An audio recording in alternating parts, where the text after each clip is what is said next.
चलिए सियासत से आगे बढ़ते हैं और बात करते हैं जल संकट की, क्योंकि एक तरफ जहां देश की राजधानी दिल्ली भी जल संकट से जूझ रही है, वहीं देश की समर कैपिटल रही शिमला भी जबरदस्त जल संकट का सामना कर रही है।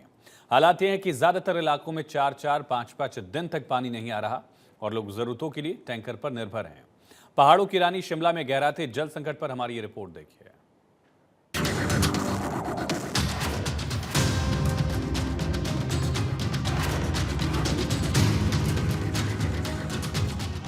कभी अंग्रेजों की समर कैपिटल रही शिमला देश की मौजूदा राजधानी की तरह ही पानी को मोहताज है। शिमला भले ही पहाड़ों की रानी हो, लेकिन यहाँ की प्रजा प्यास बुझाने के लिए बाल्टियां लेकर कतारों में खड़ी है। जिस शिमला में देश भर के लोग गर्मी से प्रताड़ित होकर पहुंचते हैं ताकि ठंडी हवाओं को महसूस कर सकें, तपते कलेजों को ठंडक मिल सके, लेकिन वही शिमला खुद गर्मी से बेहाल है। हालात ये हैं कि शिमला में पानी की सप्लाई करने वाले ज्यादातर सोर्सेज सूख रहे हैं और इस वजह से शहर में भीषण जल संकट पैदा हो गया है।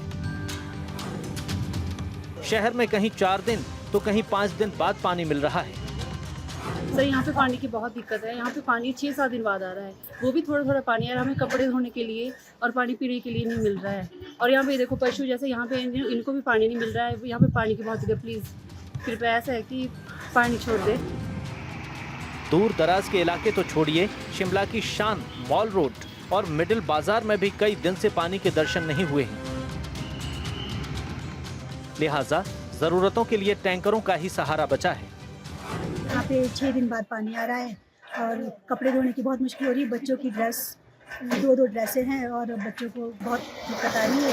और यहाँ पे पानी पीने के लिए तो हम हैंडपम्प से ले जाते हैं और यहाँ पे भी 2-2 घंटे हमारे को वेट करना पड़ता है पानी के लिए। शहर के लोअर पंथा घाटी, घोड़ा चौकी, संजौली और ढली जैसे इलाकों में तो हालात और भी खराब हैं। वहां 5-5 दिन बाद पानी की सप्लाई हो रही है। दरअसल शिमला में पानी का अपना कोई परमानेंट सोर्स नहीं है। यहाँ कई किलोमीटर दूर मौजूद गिरी और गुम्मा परियोजनाओं से ही पानी की सप्लाई होती है और ये दोनों ही परियोजनाएं अंग्रेजों के जमाने की हैं। गिरी परियोजना से शिमला को 18 MLD तक पानी की सप्लाई होती थी, लेकिन फिलहाल यहाँ 6 MLD पानी भी नहीं मिल पा रहा है, यानी 1/3 से भी कम। दूसरी परियोजना का भी यही हाल है।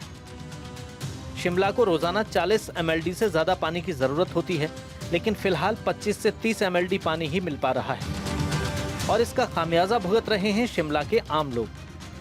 वैसे शिमला में जल संकट की ये तस्वीरें नई नहीं हैं।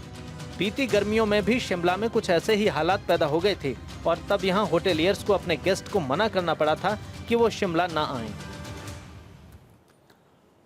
तो शिमला में जल संकट की तस्वीरें इस लिहाज से भी दिलचस्प हैं, क्योंकि भीषण जल संकट से जूझ रही दिल्ली ने कुछ दिन पहले ही हिमाचल प्रदेश से कुछ अतिरिक्त पानी की मांग की थी ताकि दिल्ली के लोगों की प्यास बुझाई जाए। जवाब में हिमाचल की सरकार पहले ही इसके लिए तैयार तो हो गई थी पहले, लेकिन बाद में हिमाचल सरकार ये कहते हुए मुकर गई थी कि उसके पास खुद एक्स्ट्रा पानी नहीं है। और आज शिमला की तस्वीरें कुछ यही बयां कर रही हैं।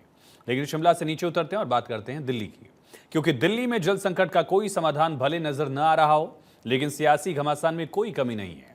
बीते कुछ दिनों से जहां बीजेपी जल संकट को लेकर केजरीवाल सरकार के खिलाफ जबरदस्त प्रोटेस्ट कर रही है, अब आम आदमी पार्टी ने भी बीजेपी के खिलाफ मोर्चा खोल दिया। दिल्ली की जल मंत्री आतिशी ने पीएम मोदी को लेटर लिखकर चेतावनी दी। जल संकट का जिम्मा केंद्र सरकार पर डाला। कहा अगर 2 दिनों के अंदर दिल्ली को इस समस्या से निजात नहीं दिलाई गई तो 21 जून से वो खुद आमरण अनशन पर बैठ जाएंगी। सुनिए। परंतु अगर 21 तारीख तक दिल्ली वालों को अपने हक का पानी नहीं मिलता, अगर दिल्ली वालों को ये 100 MGD पानी नहीं मिलता, अगर दिल्ली में 28 लाख से ज्यादा लोग इस तरह बूंद बूंद पानी के लिए तरसते रहे, तो फिर 21 तारीख से मुझे पानी के लिए सत्याग्रह शुरू करना पड़ेगा, मजबूरी में करना पड़ेगा। और मैं 21 तारीख से अनिश्चितकालीन अनशन पर बैठूंगी जब तक दिल्ली वालों को उनके हक का पानी नहीं मिल जाता। असम में बाढ़ की स्थिति अभी भी गंभीर है, क्योंकि 15 जिलों में 1.61 लाख से ज्यादा लोग बाढ़ से प्रभावित हुए हैं और बाढ़ ने अब तक राज्य में 26 लोगों की जान ले ली है। करीमगंज जिले में बाढ़ की स्थिति बदतर है। 41,711 बच्चों समेत 1.5 लाख से ज्यादा लोग प्रभावित हैं। जिले के नीलम बाजार, आरके नगर, करीमगंज और बदरपुर राजस्व मंडल के अंतर्गत 225 गांव बाढ़ से प्रभावित हैं और 22,464 बाढ़ प्रभावित लोग जिला प्रशासन द्वारा स्थापित राहत शिविर और राहत वितरण केंद्रों में शरण ले रहे हैं। तो इस समय बाढ़ की स्थिति बेहद गंभीर है। खास करके करीमगंज जिले की तस्वीरें आप देख रहे हैं, जहां बाढ़ की वजह से हालात और ज्यादा बदतर हैं। लगभग 40,000 से ज्यादा लोगों की आबादी जो इस समय प्रशासनिक राहत शिविरों में, राहत वितरण केंद्रों में मौजूद हैं, शरण लिए हुए हैं।